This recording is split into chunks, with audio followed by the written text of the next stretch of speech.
Ndovu Hills was a quiet village, far from the noise of the world. Surrounded by thick forest and red earth roads, it looked peaceful from the outside, but something dark hid behind its beauty. After her mother's sudden and strange death, 12-year-old Nalia felt like her world had fallen apart. Her mother had been kind and gentle, always smelling of herbs and laughter. Now, that warmth was gone. In her place stood Mama Zekiya, her stepmother, with a smile that never reached her eyes. At first, Mama Zekiya acted sweet, offering hugs and cooking Nalia's favourite meals, but the sweetness was like sugar on poison. Behind closed doors, everything changed. Her voice turned sharp, her eyes cold. Nalia could feel the danger in the air, even if she didn't understand it. And her father, Chief Bwana, the powerful leader of the village, didn't seem to notice. Maybe he didn't want to. People in the village whispered about Nalia's mother, how her death didn't seem right, how she had known secrets, old ones, from the forest. But no one dared say too much, not in a place like Ndovu Hills, where secrets lived longer than people. Nalia was trapped in a home that looked perfect from the outside but was full of fear and silence. And worst of all, no one was watching, except maybe the forest. At first, no one noticed the small bruises on Nalia's arms, or the way she flinched when someone raised their voice. She still smiled at people in the village, still went to school, still tried to act like everything was normal. But some villagers started to wonder. Mama Rehema, the woman who sold fruit by the road, once saw Nalia limping and asked gently what happened. "I tripped," Nalia whispered, eyes low. It became her answer for everything. A fall, a bump, a scrape. Always, "I tripped." But behind those quiet words was a truth too heavy for a child to carry. Mama Zekiya had become cruel behind the walls of their home. Her words were sharp like broken glass. Her hands, when angry, were worse. And yet, outside, she was full of charm, laughing loudly at the market, praising Nalia in front of others, calling her "my little girl." The villagers believed her because she made them want to believe. She was clever with her lies, turning suspicion into pity. "She's just clumsy," Mama Zekiya would say, shaking her head. "Poor girl, always bumping into things." Even Chief Bwana, Nalia's own father, didn't see, or chose not to. Maybe he was too busy with village affairs. Maybe it was easier not to look too closely. But whatever the reason, his silence hurt more than any slap. Nalia lived each day with her voice trapped inside her chest, waiting, hoping someone would hear the truth behind her forced smiles. One morning, as the sun rose over Ndovu Hills, a strange story began to spread. A lion had escaped from the Maringa Forest sanctuary. People spoke of it in hushed tones, afraid but curious. Most were worried about their goats and children, locking their doors earlier than usual. But when Mama Zekiya heard the news, something dark lit up in her eyes. She didn't feel fear. She saw an opportunity. For days, she had been growing restless. Nalia had become harder to control. The girl's silence, her eyes, the way she reminded everyone of her late mother. It all made Mama Zekiya uneasy. She needed a way to be rid of her, not later.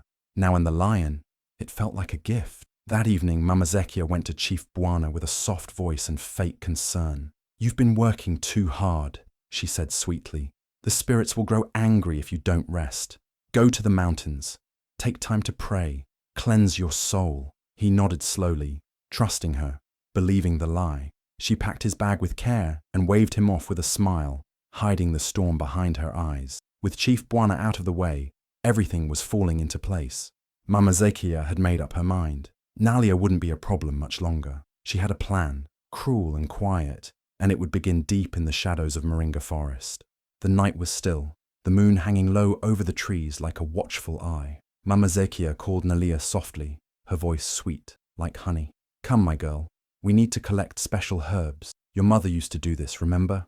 Nalia, tired but obedient, nodded. Maybe, just maybe, Mama Zekiya was trying to be kind. Maybe things would finally be better. They walked quietly into Maringa Forest, the tall trees whispering secrets in the wind. The deeper they went, the colder it felt. Nalia held tight to her little basket, stepping carefully over roots and stones, but something didn't feel right. Mama Zekiya wasn't looking for herbs. She wasn't searching the ground or naming plants like her mother used to. She was walking fast, eyes locked ahead, like she already knew exactly where she was going.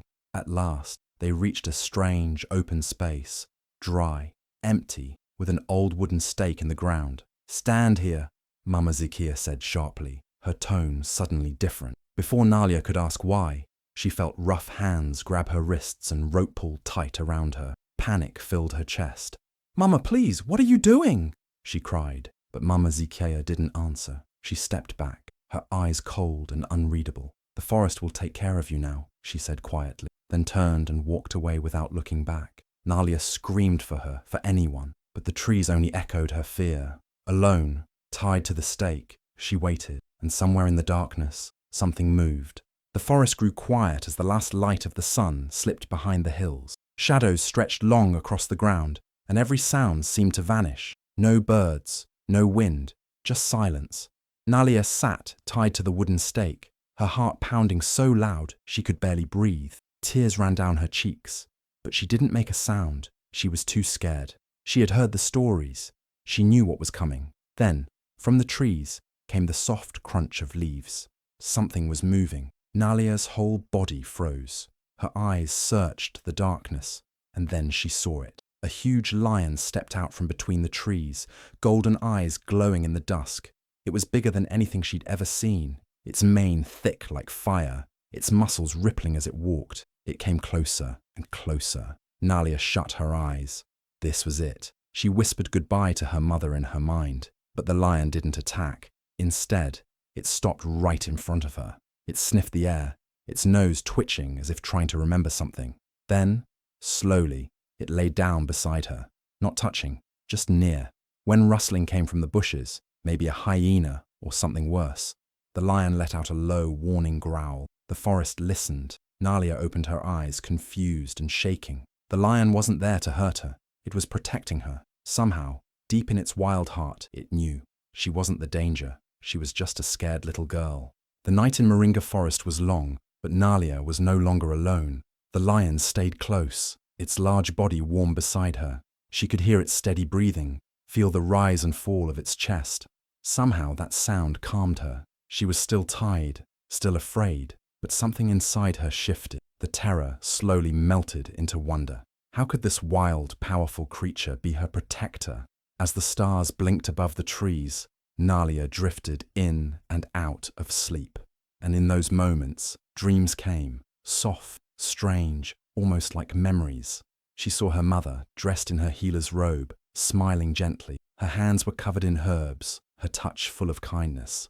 In one dream, her mother was kneeling beside a tiny lion cub, its paw wounded and bloody. She wrapped it carefully, whispering soft words, feeding it drops of honey water. The cub looked at her with golden eyes, the same eyes Nalia had seen just hours ago. Nalia gasped, half awake, her heart racing. Could it be? Could this lion be the same one her mother once saved? The lion turned its head slightly, as if hearing her thoughts. It leaned closer and sniffed her hair, breathing her in. It wasn't just protecting her. It remembered her, not as Nalia, the frightened child, but as the daughter of the woman who had once saved its life. And in that quiet moment, under a sky full of stars, something unspoken passed between them. Trust, history, and something close to love. Morning light crept through the trees, painting the forest in soft gold. Nalia was weak, her eyes heavy from fear and cold, but she was still alive, and the lion was still there, resting beside her like a silent guardian. She didn't know how much time had passed, only that the forest no longer felt like it wanted to swallow her whole. It felt calm. Then, in the distance, came voices, footsteps, the crackle of radios. A group of forest rangers, armed and alert, moved through the trees. They had heard reports of the escaped lion and were searching the area. When they saw it, a huge lion lying near a small, still figure, their hearts jumped. Guns were raised, but then they looked closer. "It's a child," one ranger gasped. "She's alive." The lion stood slowly, its head high and eyes steady. It didn't growl. It didn't run. It simply looked at the rangers, then turned to Nalia and gave her one long, deep look, almost like goodbye. Then, just like that, it walked back into the forest, silent and proud, disappearing between the trees. But before it vanished, it paused once, glancing back at Nalia, as if making sure she was truly safe. The rangers rushed to her, untying her, wrapping her in blankets, calling for help. Her lips were dry, her body weak, but she whispered, "The lion saved me." And they believed her because they had seen it with their own eyes. When Chief Bwana returned to Ndovu Hills, he expected peace, not chaos. The village was buzzing with whispers, and police officers were waiting at his gate. He was confused until they told him. His daughter Nalia had been found alone in Maringa Forest, tied to a stake, and the one who had taken her there was his own wife, Mama Zekiya. At first, he refused to believe it. "That's impossible," he said firmly. "Zekiya would never harm Nalia. There must be a mistake." His voice was strong, but deep down, something inside him cracked. The truth had been there all along, in Nalia's silence, in her bruises, in the way she flinched when Mama Zekiya came too close. But he had looked away, too busy, too proud to see it. The police asked questions, and so did the rangers. They had reports, photos, and even footage from a hidden camera placed near the forest path. It showed Mama Zekiya walking with Nalia that night. No herbs in hand, no tools for collecting medicine. Just a determined walk toward a place no child should go. When Mama Zekiya was questioned, her story twisted like smoke. She lied, then changed the lie. She said Nalia ran away, then she said she got lost. But nothing made sense. The more she spoke, the more her words fell apart. And Chief Bwana, standing in the middle of it all, finally saw the truth he had tried so hard to ignore. His daughter had nearly died, and the danger had been in his own home. When the police finally placed handcuffs on Mama Zekiya, the entire village seemed to exhale, as if a dark cloud was finally lifting. She didn't cry. She didn't scream. She just stared ahead, still wearing that fake, frozen smile. But this time, no one believed it. The truth had come out, loud and clear. Outside the courthouse, the people of Ndovu Hills gathered in anger. Women who once admired her now held signs. Men who once greeted her with respect shouted for justice. Even children stood beside their parents, eyes wide, holding pictures of Nalia. The village had seen too much, stayed silent too long. Now they wanted to be heard. Inside, the courtroom was filled with evidence. Forest camera footage showed Mama Zekiya leading Nalia deep into the woods. The rangers gave clear testimonies about what they found. Even Nalia, small and quiet but brave, spoke of what happened that night, her voice shaking but steady. Mama Zekiya tried to lie, but every word unraveled. Her charm had no power here. The judge listened carefully, and when the verdict came, the courtroom was silent. Guilty, attempted murder. The sentence was strong, and as Mama Zekiya was taken away, the villagers outside began to cheer, not for joy, but for justice.